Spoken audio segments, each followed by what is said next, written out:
Salut à tous les amis, j'espère que vous allez bien. On se retrouve ce soir pour débriefer le match entre le Barça et l'Atlético. Donc match de Copa del Rey, demi-finale aller à Montjuïc. On peut dire que c'était un match plutôt spectaculaire, match dingue. Ce soir en Copa del Rey contre l'Atlético. Je vous mets les 11. Hansi Flick a mis un 11, on va dire, de gala, même s'il y a eu un changement. D'habitude, c'est plutôt Lewandowski titularisé. Là, c'est Ferran Torres qui a été titularisé. Sinon, classique, Lamine Yamal, Rafinha, milieu de terrain, Dani Olmo qui reprenait sa place à côté de Frenkie et Pedri, et derrière Koundé, Baldé, Inigo Martinez, Cubarsí au but, Chesney côté Atlético, Griezmann, Julián Álvarez en attaque, sur les côtés Giuliano Simeone, il y avait Gallagher ici qui était également titularisé, milieu de terrain Rodrigo de Paul, il y avait également Barrios, défense centrale Clément Lenglet et Jiménez, au but c'était pas Oblak mais plutôt Musso qui est le gardien donc de la Copa, et il y avait notamment aussi Javi Galán qui a pris cher tout le match. Bon, le match en lui-même, il faut revenir déjà sur l'entame. Au bout de 1 minute, tu as déjà une situation dangereuse côté Atlético qui passe pas loin, c'est un corner, et après il marque directement sur la reprise de corner. Au bout de 50 secondes, il y a déjà eu 2 occasions, il y a déjà 1-0 pour l'Atlético, un corner où franchement on joue très mal le coup. Le joueur Julián Álvarez est tout seul au deuxième poteau, il n'est pas suivi, et Chesney peut rien faire, donc 1-0 pour l'Atlético. Il y a un pressing très intense au bout de 10 minutes. On voit qu'on prend les vagues de l'Atlético, et 5 minutes plus tard, je crois qu'à la 6e minute, l'Atlético met déjà le 2-0. Et ce qui est vraiment effrayant, c'est que ça part d'une perte de balle de Koundé et qu'on voit que le bloc est cassé en deux. Il y a pas mal d'appels des joueurs de l'Atlético, que ce soit Giuliano Simeone, que ce soit Julián Álvarez, et dès que Griezmann voyait que les lignes de passe étaient ouvertes, eh bien il est lancé en profondeur. On était très très mal organisé défensivement pendant les 10 premières minutes, et on prend un 2-0, et je pense que Chesney sur cette situation peut beaucoup mieux faire que ça. Donc ouais, t'es à domicile, match importantissime, mais au bout de 10 minutes, t'es déjà mené 2-0. Bon, heureusement, le Barça va réagir. On le sait, malgré le 2-0, l'Atlético va se mettre en bloc très très bas. Ça va être compliqué de trouver des situations de frappe, de ligne de passe. Et quand même, le Barça va revenir. On l'a vu, ce qui a fait la différence, c'est clairement le 2 contre 1 sur le côté droit du Barça. Donc Lamine Yamal qui par moment y allait tout seul sur Javi Galán, qui a même provoqué un carton jaune. Cette fois-ci, il a attendu le très bon appel de Jules Koundé pour le lancer en profondeur. Et ensuite, bon appel de Ferran Torres qui attire un défenseur de l'Atlético, et ça libère Pedri qui arrive de très loin pour marquer le 2-1. Heureusement, Ferran Torres saute et surtout, il n'est pas hors jeu, et le Barça reprend espoir. Et le pire, c'est que la situation juste après, il y a un gros pressing du Barça là, pendant la 15e minute jusqu'à la 35e minute. Le pressing du Barça est immense et ne permet pas à l'Atlético de sortir les ballons. C'est suffocant. Et il y a une grosse ambiance à Montjuïc. Là, on voit que les supporters poussent l'équipe. Et juste après, tu as un corner provoqué par le Barça. Et cette fois-ci, c'est Cubarsí qui va égaliser, donc un 2-2, but de la tête, je crois que c'est sur Barrios qui fait rien du tout et qui se fait manger par Cubarsí, et en 2 minutes, eh bien, le Barça met le score à égalité, donc 2-2.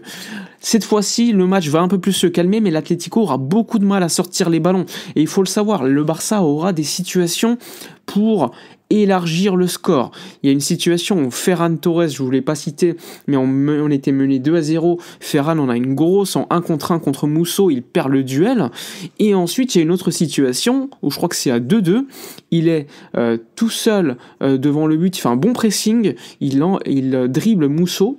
Et ensuite, il frappe complètement mal son ballon, et c'est Jiménez qui dégage le ballon. Et le pire, c'est que je trouvais Ferran Torres dans le jeu plutôt intéressant sur ce match, parce que il était certes encerclé par pas mal de joueurs de l'Atlético, mais il était plutôt intéressant, que ce soit par les appels sans ballon ou même avec le ballon. Et franchement, il gâchait tout par ces 2 situations où il doit marquer. Et là, le Barça est toujours à 2-2. On va pousser, on le voit, il y a quand même une sensation, c'est qu'on essaie de passer sur le côté droit avec Lamine Yamal. Par moment, il arrive à faire la différence sur Javi Galán. Et d'ailleurs, c'est ce qui va provoquer le 3e but, parce que Javi Galán se prend un petit pont. Lamine glisse un petit peu et provoque un corner, et sur le même corner, très bien tiré une nouvelle fois par Rafinha qui va faire sa deuxième passe décisive. Cette fois-ci, c'est pas Koubarsi, c'est Inigo Martinez, et franchement, le but est magnifique parce que tu as Koubarsi qui fait une espèce d'écran sur deux joueurs de l'Atlético et ça libère complètement Inigo Martinez. Et en plus, l'arbitre ne peut pas annuler le but parce que l'écran il est suffisamment léger pour permettre de bloquer le joueur et surtout de ne pas faire faute. Et là, Inigo Martinez il déboule et il met le 3-2. Gros pressing du Barça, franchement une première mi-temps spectaculaire. Évidemment, en tant que supporter, t'es énervé parce que tu prends 2 buts complètement évitables. Mais franchement, on a vu des joueurs déchaînés sur le contre-pressing. En première mi-temps, tu as un Frenkie de Jong et un Pedri qui ont très mal commencé le match. Mais ensuite, ils ont été complètement déchaînés. Ils récupéraient tous les ballons, le pressing était insensé et ne permettait pas à l'Atlético de sortir. Mais l'Atlético a quand même des solutions, parfois c'est sur les contre-attaques ou parfois sur les deuxièmes appels. Tu vois Rodrigo de Paul qui te fait des appels, parfois il n'est pas servi, et heureusement. Donc, un Barça en première mi-temps plutôt plaisant, même si on n'a pas vu suffisamment Dani Olmo à mon goût. Un Ferran Torres qui n'a pas été efficace, qui a raté 2 grosses occasions.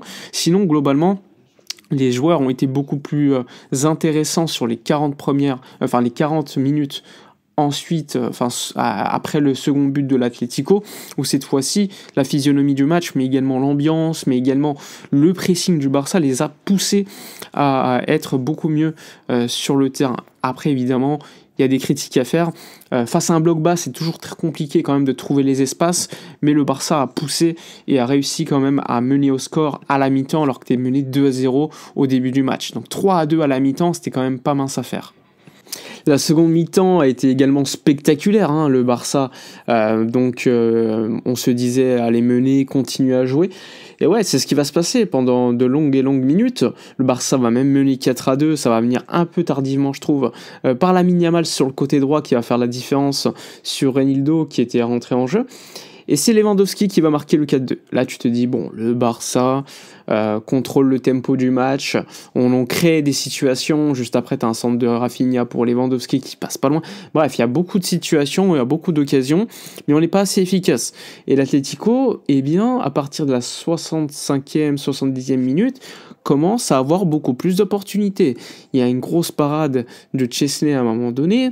Tu as des situations où, franchement, tu peux te faire punir parce qu'il gère très très bien les appels derrière les centraux. Il y a une bonne maîtrise quand même de la part de l'Atlético à certains moments pour faire des bons appels, et quand ils ne sont pas dans un temps faible comme ils l'ont été en première mi-temps, eh bien ils contrôlent un petit peu les événements.